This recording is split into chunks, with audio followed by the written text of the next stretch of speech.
As computer के online class में आप सभी का स्वागत है। आज की क्लास में हम लोग सीखेंगे कि कोरल ड्रा में इस तरीके की 3 डिज़ाइंस को किस तरीके बनाते हैं। तो आइए इस क्लास की शुरुआत करते हैं। तो सबसे पहले यहाँ पर हम लोग क्या करते हैं कि एक सर्कल को लेते हैं। यहाँ पर सर्कल को यहाँ से ड्रॉ करते हैं। सर्कल की यदि लंबाई और चौड़ाई को एक साथ बराबर रखना हो तो उस सर्कल को हमेशा कंट्रोल के साथ ड्रॉ करते हैं। ठीक है, तो मैंने इसको भी कंट्रोल के साथ यहाँ पर ड्रॉ किया है। फिर इसका एक मैं डुप्लीकेट यानी कॉपी पेस्ट करके एक डुप्लीकेट बनाता हूँ और डुप्लीकेट बनाने के बाद इस तरीके से मैं मूव टूल लेता हूँ, इसको इस तरीके से मूव कराता हूँ। इसको एकदम बराबर से मूव कराने के लिए भी मैंने फिर से कंट्रोल की को प्रेस करके रखा है। यहाँ पर इसको मैंने बना लिया है। इसको बनाने के बाद यहाँ पर हम क्या करने वाले हैं, देखिए जैसे ये मैंने बनाया हुआ है तो यहाँ पर लिप्स बनाएंगे और लिप्स को बनाने के लिए ये एक्स्ट्रा पार्ट को यहाँ पर हम इसके इस तरीके से सेगमेंट टूल के थ्रू इसको हम डिलीट कर देते हैं। यहाँ पर इस पार्ट को भी डिलीट कर देते हैं। अब आपके पास ये लिप्स बची हुई है। लिप्स में हम क्या करेंगे, यहाँ पर F5 प्रेस करके फ्री हैंड टूल लेंगे। फ्री हैंड टूल करके यहाँ पर देखिए नोट से यहाँ पर हमें लाइन खींचना है। तो नोट से यहाँ पर हम बिना क्लिक किए हुए यहाँ पर नोट पर क्लिक करेंगे और इस नोट पर यहाँ पर लाके इस लाइन को मिला देंगे। ध्यान देंगे यदि नोट से नोट ये लाइन नहीं मिली होगी तो हम कलर फिल नहीं कर पाएंगे, इसलिए एक बार ध्यान से देख लेंगे कि हमारे नोट से नोट ये पॉइंट मिले हुए हैं या नहीं मिले हुए। ठीक है, तो हमारे नोट से नोट पॉइंट क्या है, मिले हुए हैं। चलिए ठीक है, अब क्या करते हैं, यहाँ पर हम ले लेते हैं शेप टूल F10 है हमारी इसकी शॉर्टकट। यहाँ पर मैं राइट क्लिक करता हूँ इस लाइन के ऊपर और इसे कन्वर्ट टू कर लेता हूँ। कंट्रोल के ऊपर प्रेस करके भी इस काम को मैं कर सकता हूँ। इस लाइन को थोड़ा सा मैं यहाँ से इस तरीके से करो करता हूँ और नीचे से भी इस लाइन को थोड़ा सा मैं यहाँ पर क्या करता हूँ, करो कर लेता हूँ। तो जैसे कि मैंने दोनों लाइन को यहाँ पर देखिए करो कर लिया है, थोड़ा सा इसका लीप्स जैसा यानी पत्तियों जैसा क्या हुआ, शेप्स आ गया। ठीक है, फिर यहाँ पर हम यूज़ करते हैं स्मार्ट फिल टूल को। स्मार्ट फिल टूल को हम यहाँ पर लेते हैं और लेने के बाद यहाँ पर इस तरीके से कलर भर देते हैं। तो यहाँ पर मैं यहाँ पे ग्रीन कलर भरता हूँ, तो ग्रीन कलर के ऊपर मैं इस तरीके से क्लिक करके रखूँगा तो मुझे यहाँ पर इसका डार्क ग्रीन कलर मिल जाएगा। एक डार्क ग्रीन कलर इधर भर देते हैं और यहाँ पर भी कुछ इसी तरीके से एक कलर को यहाँ पर भी फिल कर देते हैं। ठीक है, तो यहाँ पर मैंने दोनों साइड इस कलर को फिल किया है। इसके बाद स्मार्ट इंटरेक्टिव फिल को ले लेंगे। इंटरेक्टिव फिल को लेने के बाद इस तरीके से यहाँ पर हम इसके ऊपर ब्लैक कलर को अप्लाई कर देंगे। ब्लैक कलर को अप्लाई करने के बाद ये इमेज ये कुछ इस तरीके से बन जाएगा और यहाँ पर भी इसको प्रेस करेंगे यहाँ से इस तरीके से, यहाँ पर भी हम लोग ब्लैक कलर को फिल कर देते हैं। तो यहाँ पर ब्लैक कलर को इधर भी मैंने फिल कर दिया है। ब्लैक कलर को फिल करने के बाद इसको यहाँ पर इस तरीके से सेलेक्ट करते हैं। सेलेक्ट करने के बाद यहाँ पर हम इसकी हेयर लाइन को हटा देते हैं। सबसे पहला काम मतलब कि आउटलाइन ही हटा देते हैं। आउटलाइन को हटाने के बाद ये इस तरीके से मिक्स लगेगा आपको। उसके बाद यहाँ पर कंट्रोल जी प्रेस कर देते हैं। कंट्रोल जी किसके लिए, तो हम इसको ऑब्जेक्ट को एक ऑब्जेक्ट बनाने के लिए यानी ग्रुप करने के लिए मैंने कंट्रोल जी प्रेस किया है, ताकि इस ऑब्जेक्ट को कहीं भी ले जाता हूँ तो पूरा हमारा ऑब्जेक्ट जो है वो क्या हो जाएगा, मूव हो जाएगा। ठीक है, इसके बाद हम इसको यहाँ पर रोटेशन पॉइंट को इस तरीके से क्लिक करते हैं और यहाँ पर रोटेशन पॉइंट को इस तरीके से मैंने क्या किया हुआ है, ऐड कर दिया हुआ है। देखिए रोटेशन पॉइंट को यहाँ पे मैंने लगा दिया है। रोटेशन पॉइंट को लगाने के बाद यहाँ पर हमें रोटेशन के डायलॉग बॉक्स को लेना है।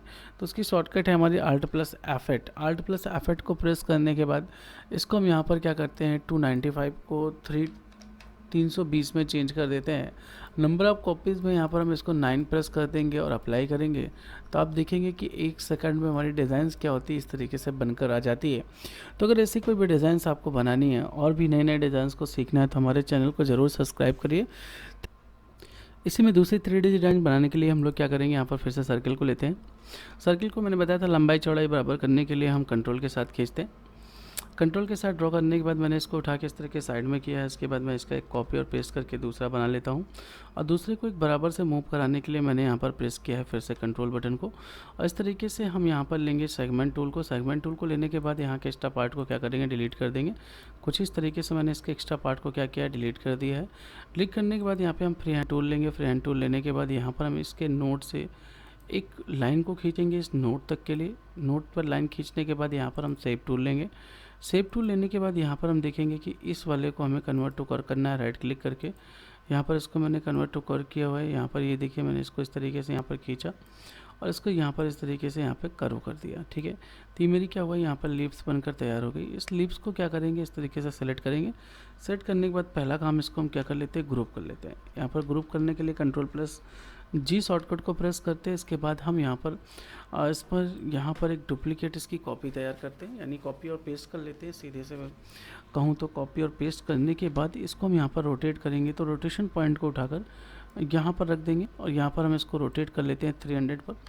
300 पर रोटेट करने के बाद यहाँ पर फिर से हम सेगमेंट टूल को यूज़ करने वाले हैं, ताकि इसमें यहाँ पर हमारा जितना भी पार्ट है वो एक्स्ट्रा पार्ट क्या कर देते हैं, यहाँ पर डिलीट कर देते हैं। तो यहाँ पर सेगमेंट पर मैंने क्या किया, एक्स्ट्रा पार्ट को डिलीट करने के बाद यहाँ पर हम कलर को फिल करने के लिए जाते हैं। यहाँ पर कलर फिल करने के लिए हम यूज़ करते हैं स्मार्ट फिल का। स्मार्ट फिल टूल को लेने के बाद यहाँ पर देखिए, सबसे पहले यहाँ पर मैं ब्लू कलर को भरता हूँ। ब्लू को भरने के बाद यहाँ पर भर दिया है ब्लैक, भरते ब्लैक कलर भरने यहाँ पर आपको पता है कि यहाँ पर इंटरेक्टिव टूल से हम एक ही उसमें 2 कलर को फिल कर सकते हैं। तो इंटरेक्टिव टूल को मैंने यहाँ पर लिया हुआ है। इंटरेक्टिव टूल को लेने के बाद इस तरीके से यहाँ पर कलर को भरा है। इसके बाद यहाँ पर इसमें भी मैं इंटरेक्टिव टूल ब्लू वाले कलर पे भी चलाता हूँ। ब्लू कलर पे भी इंटरेक्टिव टूल को चलाया है और यहाँ पर मैं भर ब्लैक कलर को। तो कुछ इस तरीके से हमारा ये डिज़ाइन तैयार हुआ है। यहाँ पर हम इसको क्या करते हैं, फिर से वापस सेलेक्ट करते हैं।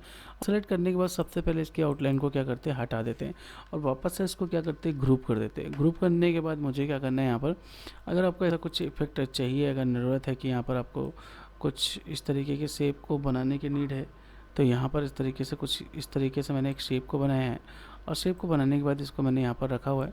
और अपने से पहले मैं इसमें वाइट कलर फिल कर देता हूँ। वाइट कलर फिल करने के बाद इसके आउटलाइन को नन कर देता हूँ। नन करने के बाद यहाँ पर अगर आपको इस शेप को रोटेट करना है तो इस तरीके से आप रोटेट कर सकते हैं। इसको जितने पर भी आपको इस शेप को रखना है उतने पर आप इस शेप को रख सकते हैं। ये शेप मैंने इसलिए रखा है, यहाँ पर अभी मैं आपको दिखाता हूँ कि इसकी वजह क्या है। तो यहाँ पर हम इसको भी शेप को ब्लर करने वाले हैं। इसको ब्लर करने के लिए देखिए, यहाँ पर ब्लर करने के लिए हम सबसे पहले इसको बिटमैप में जाके कन्वर्ट टू बिटमैप कर देते हैं। कन्वर्ट टू बिटमैप करने के बाद मैंने इसको इमेज में, बिटमैप का मतलब क्या हुआ, इमेज में चेंज करना है, इमेज में चेंज कर दिया मैंने इसको। और यहाँ पर मैं यहाँ पे एक ब्लर लेता हूँ, कोई भी एक ब्लर ले लेता हूँ। फिदर मैंने लिया हुआ है यहाँ पर, तो थोड़ा सा देखते हैं फिदर का इफेक्ट कैसा आ रहा है। हाँ ठीक है, इसको और बढ़ाते हैं तो और कम हो जाएगा, तो इसको थोड़ा सा और लाइट कर लेते हैं। लाइट करने के बाद यहाँ पर देखिए ये ठीक है, कुछ इस तरीके से ये ओके सेट कर देते हैं। सेट करने के बाद यहाँ पर मैंने इसको ओके कर दिया। ओके करने के बाद इसको भी यहाँ पर हम ग्रुप कर लेते हैं। ऑब्जेक्ट को भी क्या करते हैं, इसको भी हम क्या करते हैं, ग्रुप कर लेते हैं। ठीक है, तो Ctrl+G अगेन किया हुआ है। इसके बाद इसको हम क्या करेंगे, बराबर से रोटेट करेंगे। तो बराबर से रोटेट करने के लिए भाई Alt+F8 आपको पता होना चाहिए। Alt+F8 यहाँ पर एंगल्स में हम 300 डाल देते हैं, क्योंकि मैंने 300 पे इसको रोटेट किया था। और नंबर ऑफ कॉपीज़ में 5 ही रहने देते हैं और मैं इसको अप्लाई करता हूँ। तो आप देख सकते हैं कि हमारा ऑब्जेक्ट किस तरीके से फटाफट यहाँ पर, सॉरी एक मिस्टेक हुई है। यहाँ पर हम क्या करेंगे, जब रोटेशन को रोटेट करने जाएंगे तो सबसे पहले इस रोटेट पॉइंट को उठाकर कहाँ रखेंगे, यहाँ पर रख देंगे।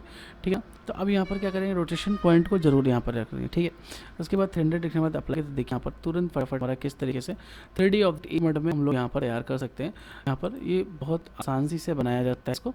तो अगर आपको ऐसे डिज़ाइंस को सीखना है तो हमें सब्सक्राइब करिए। आज के वीडियो यहीं तक, थैंक यू।